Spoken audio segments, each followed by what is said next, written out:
ఉద్యోగులు ఏమంటారు, పాపం ఏమిస్తాడులేండి అని అంటున్నారు. దాన్నే జనంలోకి తీసుకెళ్లాలి వాళ్ళు, అది నాయకులు. ఏమిస్తాడులేండి, రాష్ట్రం పరిస్థితి, ఆర్థిక పరిస్థితి మాకు తెలుసు కదా అని.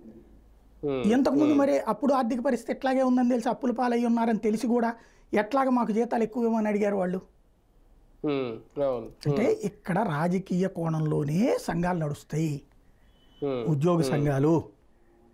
జగన్ కొత్త పార్టీ కాబట్టి తనకు అనుకూలంగా ఉన్న వాళ్ళు అతి పరిమితం, అది ముఖ్యం ఇక్కడ.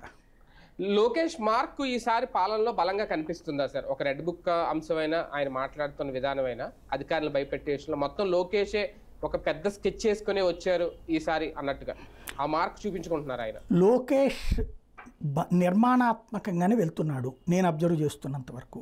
ఎక్కడ అతిగా మాట్లాడట్లా, అహంకారంతో మాట్లాడట్లా.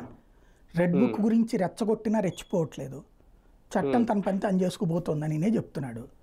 అది వార్నింగ్లు ఇస్తున్నారు కదా సార్. అది వార్నింగ్ ఏమవుతుంది దాంట్లో? ఇప్పుడు నీ అంతు చూస్తానంటే అది చట్ట ప్రకారం అంటున్నాడు కదా, చట్ట ప్రకారం తప్పెందుకు అవుతుంది? వాడిని లేపేస్తా ఈయన లేపేస్తానంటే దుర్మార్గం అది. చట్ట ప్రకారం తప్పు చేసిన అంటే చట్టానికి విరుద్ధంగా పనిచేసినటువంటి యంత్రాంగాన్ని చట్ట ప్రకారం శిక్షిస్తాననక ఏమనాలి? అతను అంటుంది కరెక్టే అందులో. అలాగే ఇప్పుడు చేస్తున్నది కూడా వీళ్ళ మీద వేరే తప్పుడు కేసులు కాదు కదా, వాళ్ళు చేసిన పనిలో లోపాల కేసులే కదా. ఆ విషయంలో అతను బాధ్యతగానే ఉన్నాడు. ఆ రెండింటి విషయంలో అయితే లోకేషన్ తప్పట్టాల్సిందైతే ఏం లేదు.